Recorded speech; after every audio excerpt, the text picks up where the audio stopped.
Morning, Year 10, to the first in 3 lessons of Play Macbeth. We're looking at some key scenes. In today's lesson, we're going to be looking at Act 4, Scene 3. So, essentially, things you need to do before you start viewing this lesson.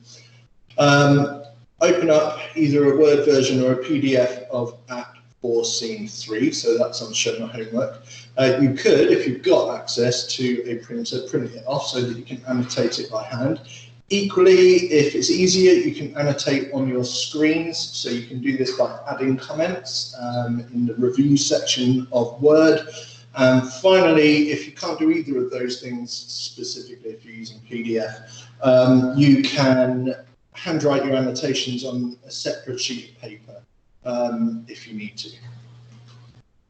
So, before we start, we need to know exactly where we are in the play. Now, obviously, you've done the whole of the play so far, but at this point, when we find out about Macduff's, or the killing of Macduff's wife and children, Macbeth has ordered the death of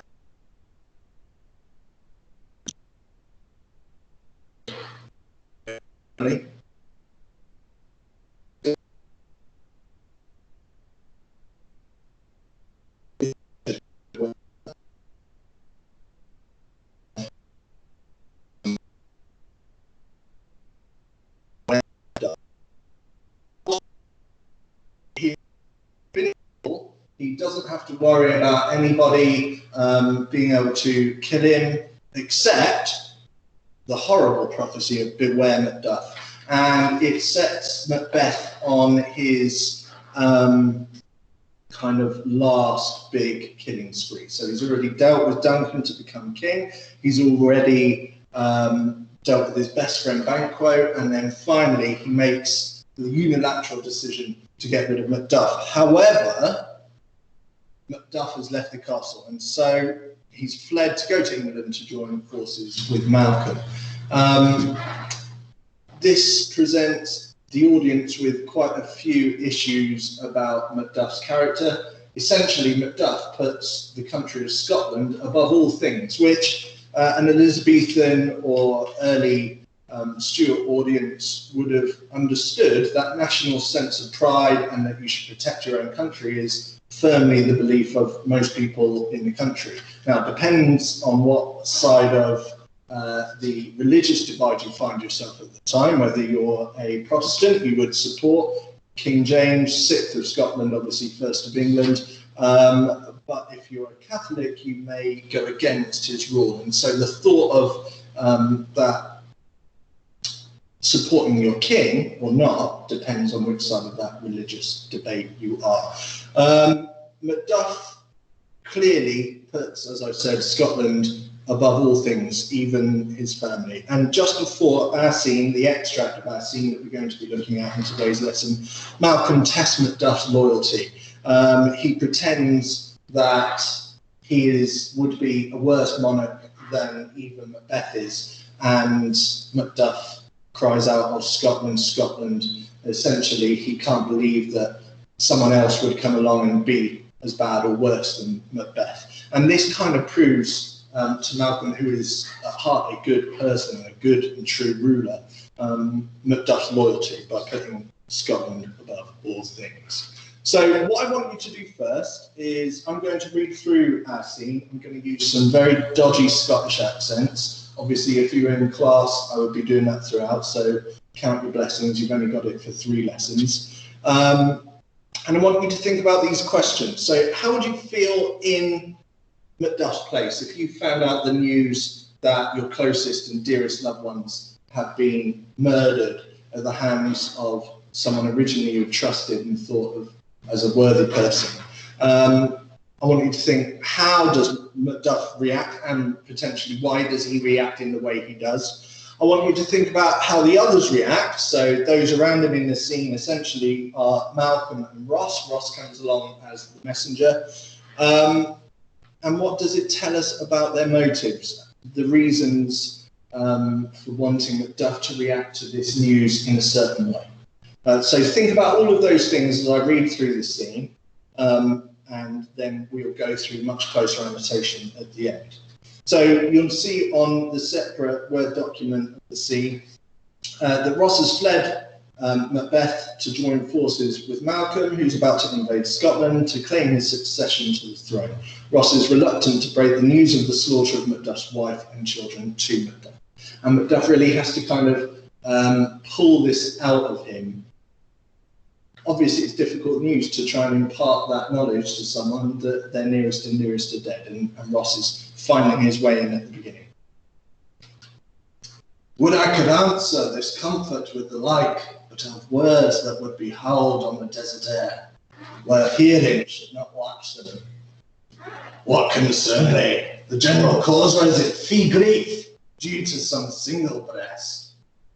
Your mind that's honest, but in it shares some woe, though the main part pertains to you alone.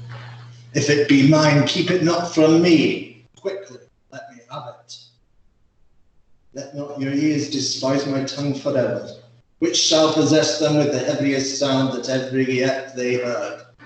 I guess at it. Your castle is surprised, your wife and babe savagely slaughtered, to relate the manner were on the quarry of these murdered deer, to add the death of you. Oh, merciful heaven! What man? Ne'er pull your hat upon your brows, give sorrow words. The grief that does not speak whispers the earth-wrought heart and bids it break. Children too, wife, children, servants, all that can be found. And I must from thence, my wife killed too.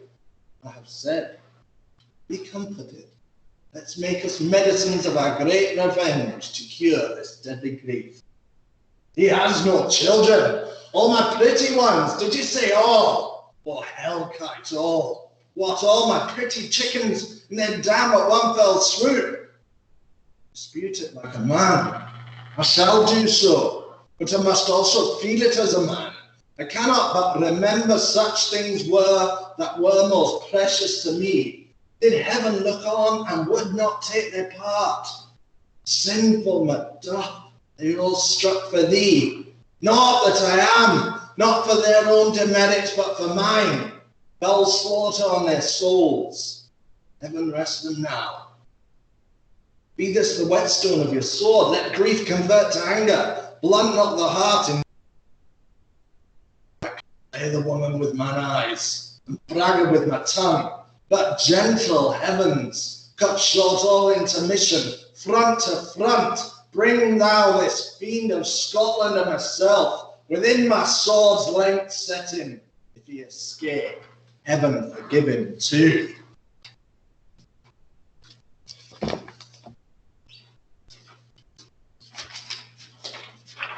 So essentially, what we have in that beginning part of the scene is a series of questions and vague responses from Ross. He thinks that he can't break the news to Macduff. If I get those two words confused, Macbeth, Macduff, it is confusing. It's kind of deliberately so to show the nearness of these two characters on Shakespeare's part. So please forgive me if I do that. So what we're going to be looking at when we're annotating this extract is the two assessment objectives that you will be following in the course of an essay. So essentially at the beginning of your Shakespeare and poetry exam, you have a 20-minute extract response to write. You will be doing that. Probably have about 15 to 17 minutes to write it. You're going to spend 3 minutes going through and annotating the scene in front of you. It's going to take us a lot longer now. We're doing it in far more detail than you would in an exam. But the two things that you're going to be looking at are assessment objective 1, which is overall meaning of the scene, and assessment objective 2. These are the techniques that are used. So the same with poetry. We're looking at similes and metaphors predominantly, though numerous other techniques are used by Shakespeare. This is blank verse, so it is poetry. And if you kind of keep that in mind, that usually sets you in good stead. So those techniques aren't just put in for the sake of it. they are linked symbiotically and help create meaning within the extract and the text as a whole. So, as we go through, I'm going to be saying some things. You need to get those things down right as we go along. I'll try and give you some time, but essentially the reason this is half an hour, this video, is that at the end of it, you will have time to plan a response to a question that will come up at the end. So we have Ross. Would I could answer this comfort with the like? That's in response to the idea that Malcolm is going to take an army up into Scotland from England with the help of the English throne. And he wants to take that same comfort, but he knows that he's got this terrible news to impart to Macduff. But I have words that would be howled out in the desert air, where hearing should not latch them. And it's really important, this term, howled out in the desert air. That links to the imagery and really the motifs of the entire play, where nature is a reflection of the awful woes that Scotland as a nation is being subjected to by Macbeth. So think, in the very first instance, Macbeth meets the witches on a desolate heath with thunder and storms all around. And throughout, there's that constant reference to the way the weather is a reflection of what's going on. And as you know, that technique is called pathetic fallacy.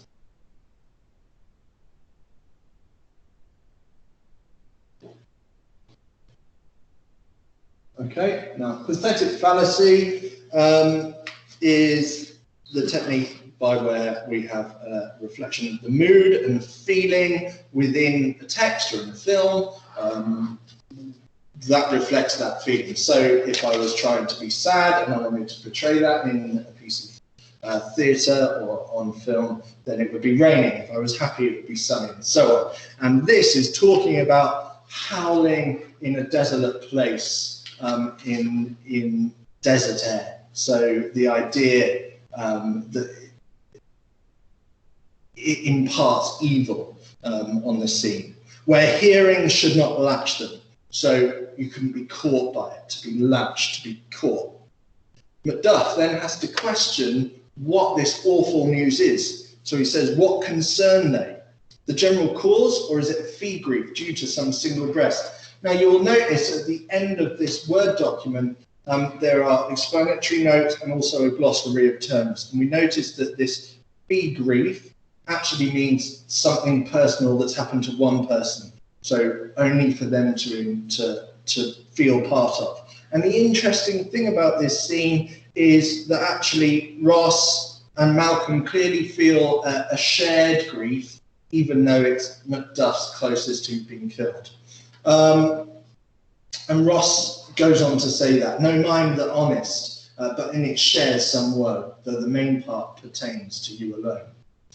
So essentially he's saying any man who has courage, is a true and honest person, couldn't fail to be moved by this awful news that I'm yet to impart. So there's that tension building up constantly just here, but it pertains to you alone. So this is for Macduff. Now the interesting thing about that, of course, is if you imagine that you didn't know what was going to come in the future, which is most of us, we would make decisions free of any influence. But Macbeth, to go back to why it is that Macduff's wife and children have been killed, is making decisions based on small snippets of information that he's given. So the prophecy that says, beware Macduff, if he hadn't have gone and killed Macduff's wife and children, then potentially Macduff would never swear revenge and therefore create the demise of Macbeth. So it's Macbeth's constant reaction to having not enough information to create certainly a sane and a logical response to what he's being told that really ultimately leads to his downfall. And that's clearly Shakespeare here linking in for the audience of the time and for us that as mortals, we shouldn't be making those decisions about who lives and who dies. Hence it being the ultimate sin. Thou shalt not kill is the first commandment. And this is a fiercely kind of Christian and certainly Protestant, though medieval times Catholic, a fiercely Christian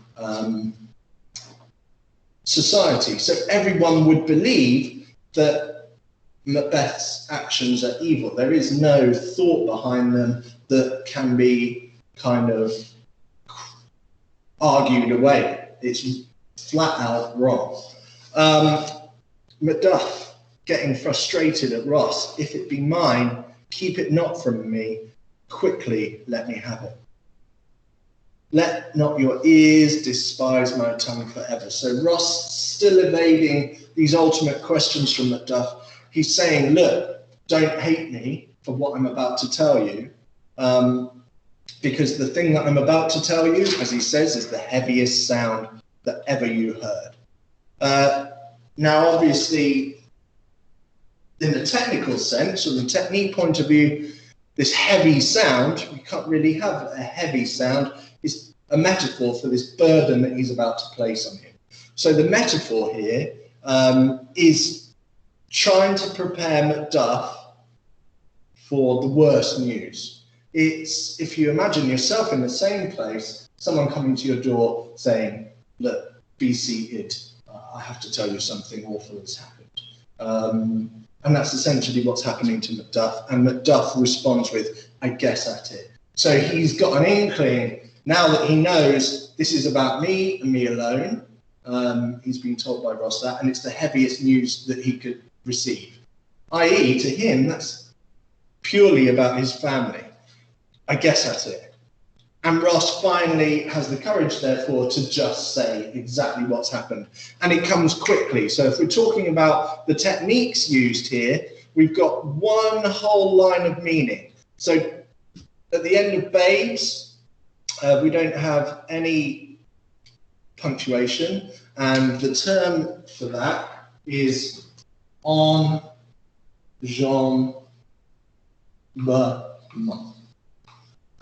The use of enjambement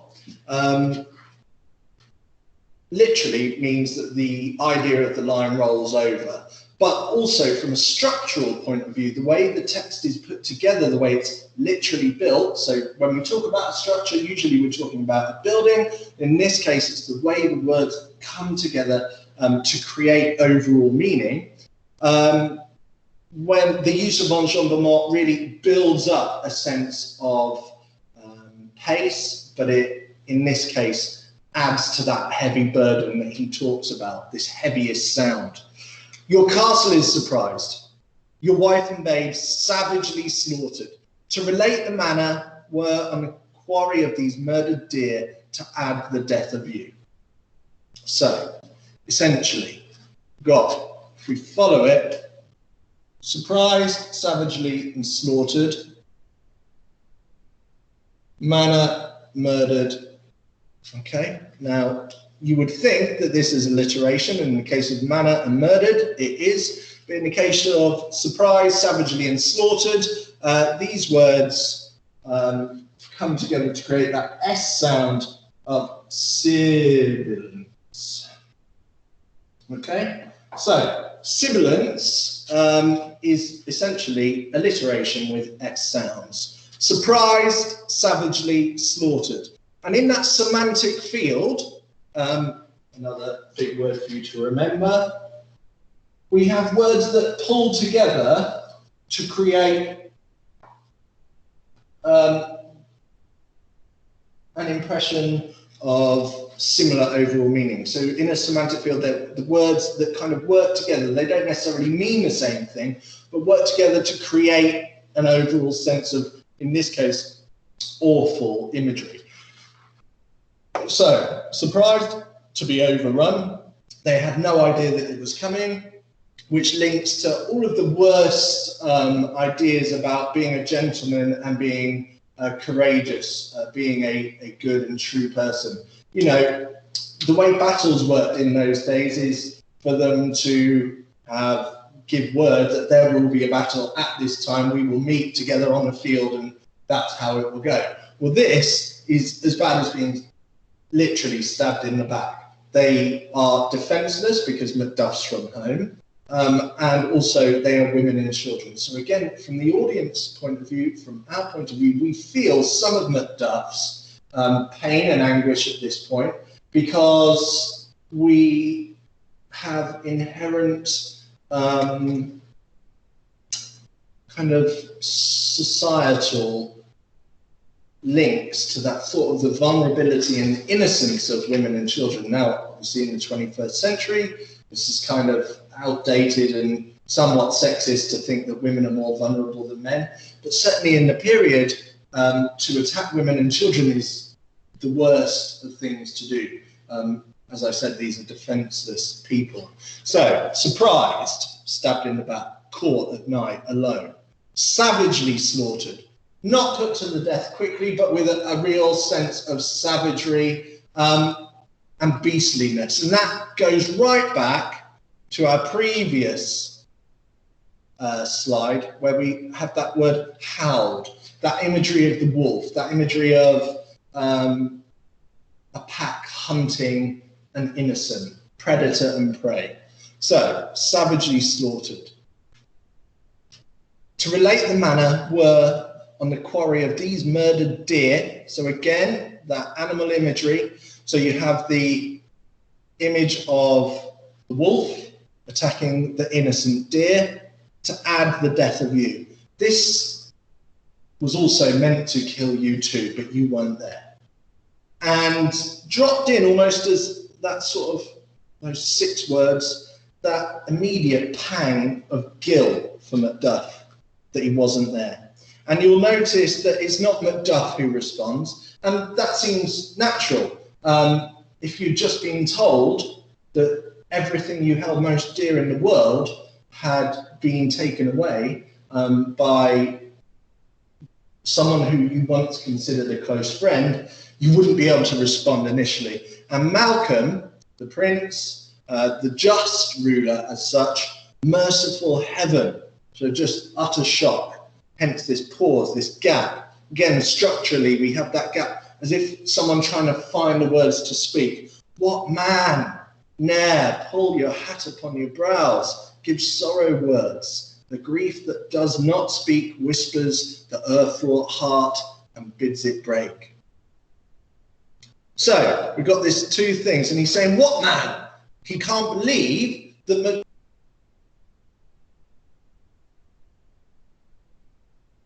the grief that does not speak whispers an earth-wrought heart and bids it break. He's saying, you have to talk about this, Macduff. Why haven't you responded?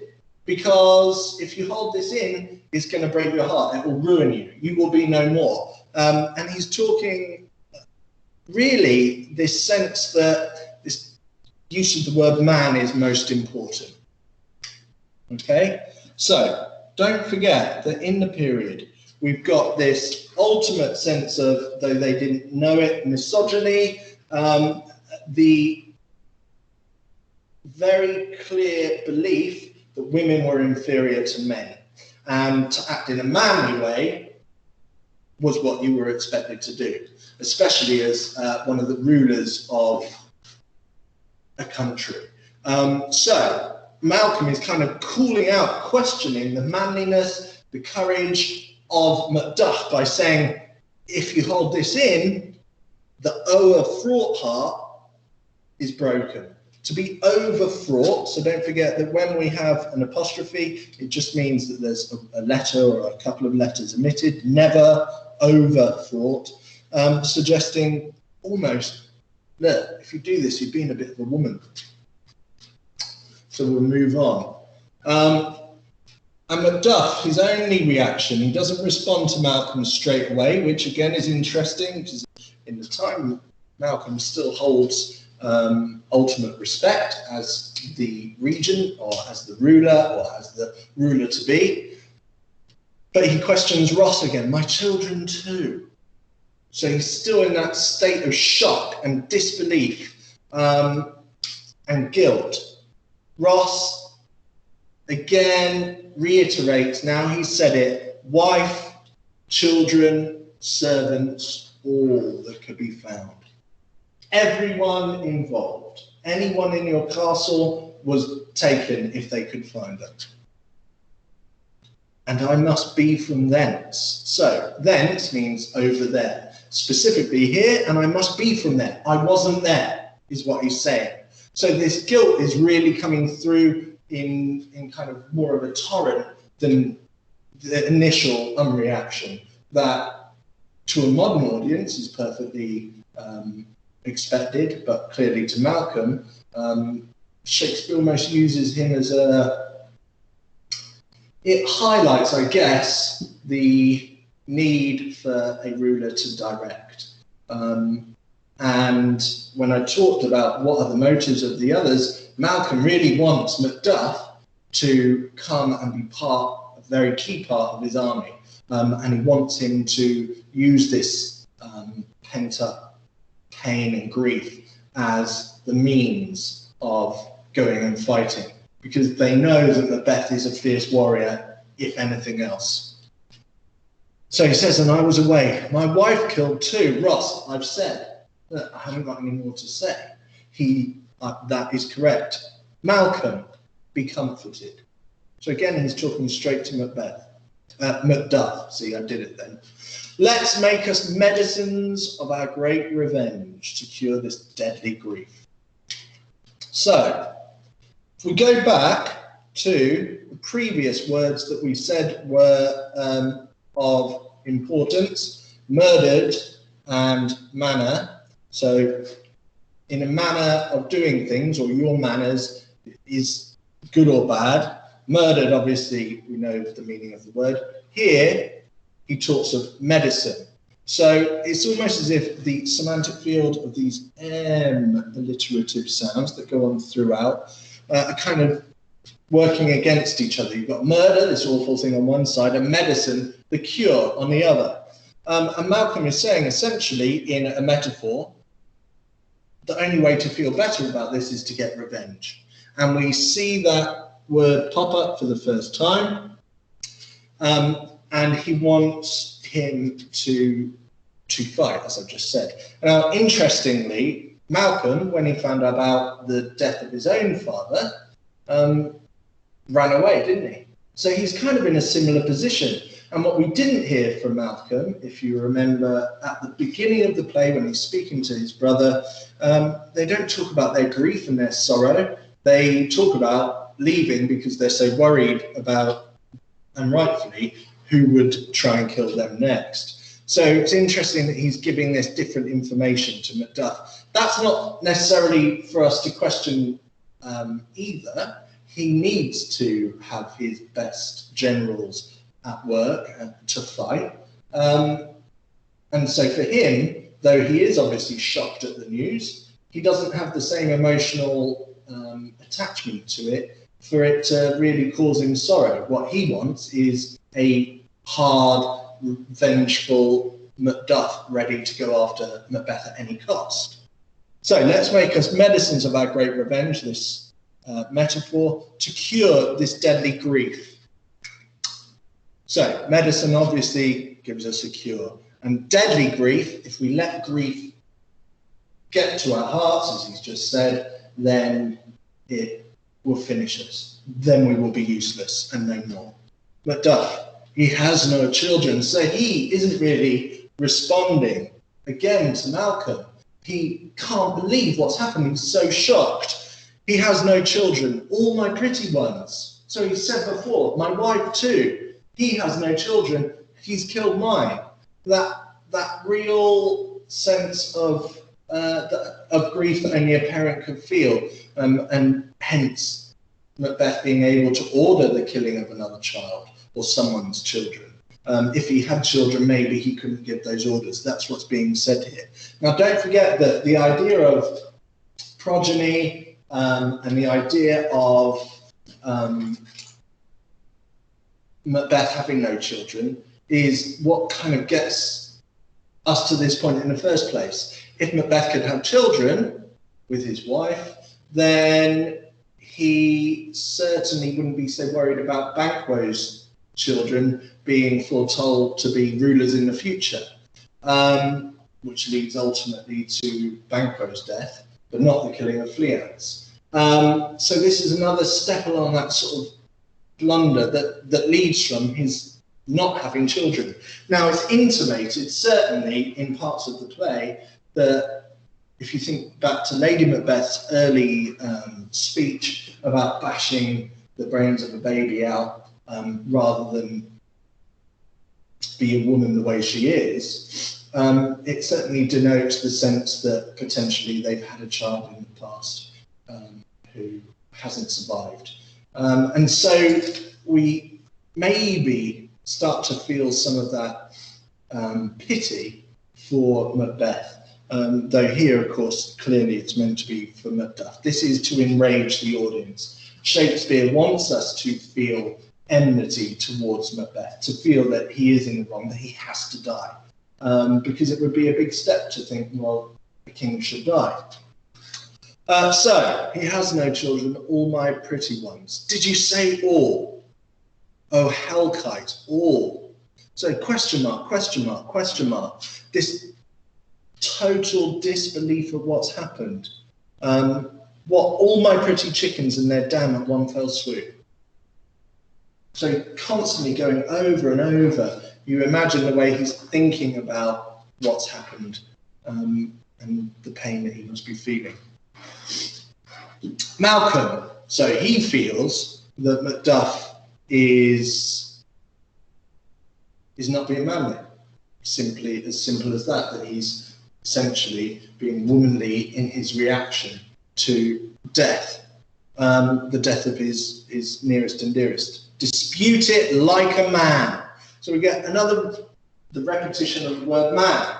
Dispute here doesn't mean as such argue, so as we normally use the word dispute, it means fight it. Fight your grief, fight the way you're dealing with it. And Macduff, first time he actually responds to Malcolm, I shall do so. So he's truthful enough and courageous enough to really to stand up and say to Malcolm, look, I understand, but I must also feel it as a man. So don't get confused with thinking with the horrible toxic masculinity of the last centuries, obviously, but that idea of man up that we unfortunately hear. This is, I must feel it as a man, as a gentleman, as a lord, as an honourable person. I would not be one of those if I didn't have these feelings. I cannot but remember such things that were most precious to me. I can't think of this in any other way. They were the most precious things to me. And then he questions more than Malcolm, but in some ways it's Malcolm. Did heaven look on and would not take their part? So he's saying here, did God essentially look down and not send anyone to protect them, to take their part, to be on their side? Now, interestingly, to the audience, we know that a king or a prince, by the divine right of kings, is ordained directly by God. So you don't question the king because this is God's ruler on earth. It's his decision as to who's in charge, and you shouldn't dispute that, argue against it. It's what makes Macbeth's killing of Duncan so evil in the first place, regicide, as you will have gone over in previous lessons, but also here, in some ways, therefore, he's questioning Malcolm and the idea of ruling in general. Did heaven look on? And did God's servants look on? Sinful Macduff, so now he's looking within. He's looked out, that initial burst of grief and anger and response, look, this is how I feel. Suddenly, sinful Macduff, they were all struck for thee. So he's talking about himself in the third person here. He's saying it was my fault that they died. They didn't do anything. They were innocent. I'm to blame. I know that I am, not for their own demerits, but for mine. Fell slaughter on their souls. Right? This isn't just the death of the worldly life but actually in the way they've been murdered. Think about Banquo's ghost walking. That sort of, if you die in sin or without having repented of those sins, and if you die in these awful circumstances, you're doomed to walk the earth. And that's also now his next feeling is not their worldly bodies, but their eternal souls. And he's thinking they won't attain heaven. And it's all on his sake. And he asks heaven to rest them now. Malcolm, again, his motive becomes clear. Previously, it's, oh, well, you need to be a man about this. You need to do this in a manly way, otherwise it will overtake you. Be this the whetstone of your sword. Let grief convert to anger. So Malcolm talks of this using one thing to create something else. Previously, it's medicine to create a cure. And here, it's grief.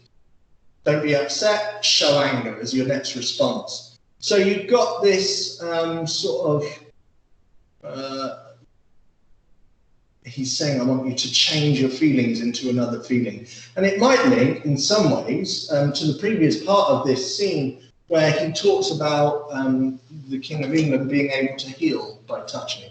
That sense of being able to change states from one thing to the other, from this sort of royal place that he's talking of. A whetstone is a stone you literally sharpen a knife or a sword with. So he's saying, sharpen your sword, not his actual sword. I'm sure it would have been fairly sharp. This is a metaphor. Let grief convert to anger. Blunt not the heart, enrage it. Don't let grief slow you down, keep you depressed and not want to go on. Let the knowledge of what's happened make you even more fierce and angry. Macduff, again, kind of retorting to this, saying, oh, I could play the woman with my eyes. So again, that just drip feed of misogyny and looking down on women. I could play the woman with my eyes. I could cry. And braggart with my tongue. Liar. I could lie. So I could put on all the tears, pretend that this is the worst thing that's ever happened to me in all the world by saying it. But gentle heavens, cut short all intermission. Front to front, bring thou this fiend of Scotland and myself. So, metaphor, woman with my eyes, and braggart with my tongue. He talks about playing, so Shakespeare, again, talking about acting as that constant referral to acting within his writing. But gentle heavens, so basically he's making an oath to God, by God, cut short all intermission, so any breaks, no pauses, front to front, bring thou this fiend of Scotland and myself. I want to face one-to-one combat Macbeth, within my sword's length setting. So, getting closer to give him to. So he's basically saying if it's meant to be, if God ordains it, if that's the fate that we live by, that I am to kill him, then good. Equally, if he kills me, then that's obviously what's wanted by heaven. And what's so interesting about that, and possibly key, is that Macduff, as I said at the beginning, hence getting his name and Macbeth's mixed up all the time, is they are very close in their character. Both courageous, both quick to anger, both at first seemingly loyal. We see what the influence of the devil and the witches has on Macbeth, and that never taints Macduff. It shows here, Macduff is saying, what's to be will be. If I die, then that's how it's meant to be. If he dies, that's how it's meant to be. Whereas, of course, Macbeth has gone, oh, I know some information about the future that I've been told. I'm going to not only believe it, I'm going to force it to happen. Because if you really think that the whole dichotomy of the play is, if Macbeth had just carried on doing what he was doing, i.e. being a great soldier, maybe that's what would have made him become king. If you think right back to the beginning, he is, first of all, Cawdor, Then he is the Thane of Glamis, or rather the other way round. And he is those things as a result of his being a great, truthful warrior. He is not those things based on going out of his way to murder and maim and with malice. And so here we have Macduff really showing his goodness. He's saying, what will be, will be. I will use this and I will kill him. But if it's not meant to be, then that's how it is. And Malcolm, this tune goes manly. So again, the third use of man. This tune, not an actual tune, of course, a metaphor, i.e. your speech, the way this sounds good and true. Come, go we to the king, our power is ready. Our lack is nothing but our leave. Macbeth is ripe for shaking, and the powers above put on their instruments. Receive what cheer you may. The night is long that never finds the day. So essentially he's saying everything's ready. Our plans are set. I know who is on my side. I know that at this point, Macbeth is at his weakest. And we get this final rhyming couplet, receive what cheer you may. So he's saying, finally, Macduff, the night is long that never finds the day. Essentially, there is always hope. Night doesn't last forever.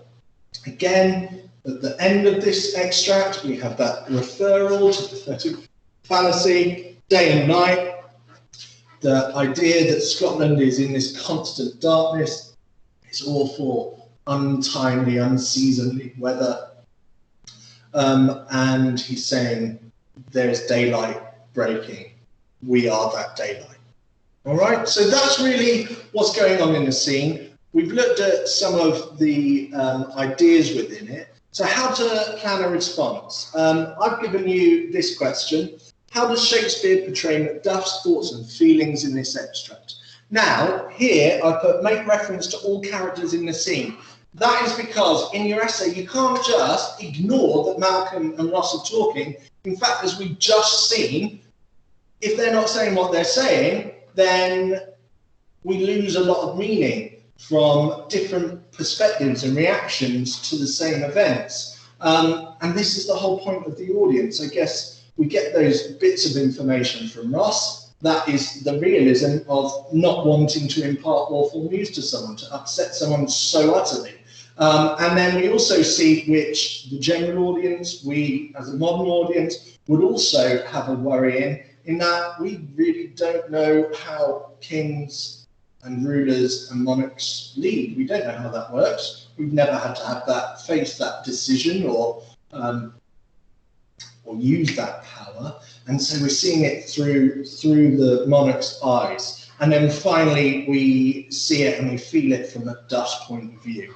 So you have to talk about Macduff, but you also need to, you can't talk about Macduff without talking about Malcolm and Ross. So what you have to do is planning a response. You work out the key parts of the question. So that is Shakespeare, Macduff's thoughts, feelings, and I didn't underline how for some reason. That was just a mistake. How. A how question doesn't say, tell me the story. It says, how does Shakespeare create this? And you really must remember, this isn't a real person thinking these things, and it's not first-hand evidence. It's Shakespeare has written this in a specific way, has created it, has shaped it, has structured it, so that it comes across in the way it does. So you work out the key parts of the question. Then you will have 4 main points, and you use those points as the major part of your paragraph. So 1 major point per paragraph, and each paragraph must have 3 quotations minimum, and you need to cover the whole extract. You can't just focus on what Ross says at the beginning. Equally, you can't just focus on what Malcolm says at the end. You have to, obviously, logically, show what they say across the whole course of the extract. So, in my plan, what you're going to be doing for the rest of this session, once the video ends, is finding quotes that work for the overall paragraph headings that I've put. So I thought that actually the emotions, the thoughts, the feelings are ones of shock and disbelief, that can be both for Macduff and for the other characters. Anger and revenge. Again, that sense of revenge on the part of Malcolm and anger starting to seed within Macduff. Pain and guilt, certainly that initial reaction of not understanding what has happened and keeping questioning Ross comes across. And then sorrow, overall sorrow, that whole speech of this is manly, it is manly to feel, I have to feel in this way. So what you do essentially is find 3 quotations that fit this overall idea per paragraph.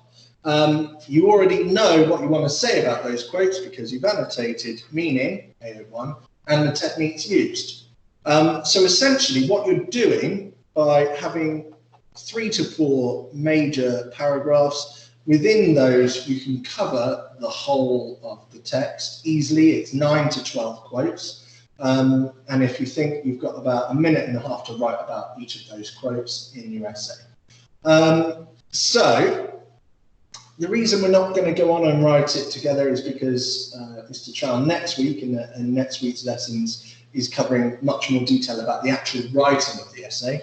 I've put down here, this should take the rest of the lesson. So essentially what you've got left after this video, you don't need to write the response. You don't have to at all, though some of you, and especially if you're in my class, you could if you want to.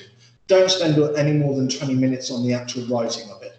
And essentially, thank you for watching. If you have any questions about what's going on in this, please email me directly, even if you're not in my class. I will get back to you.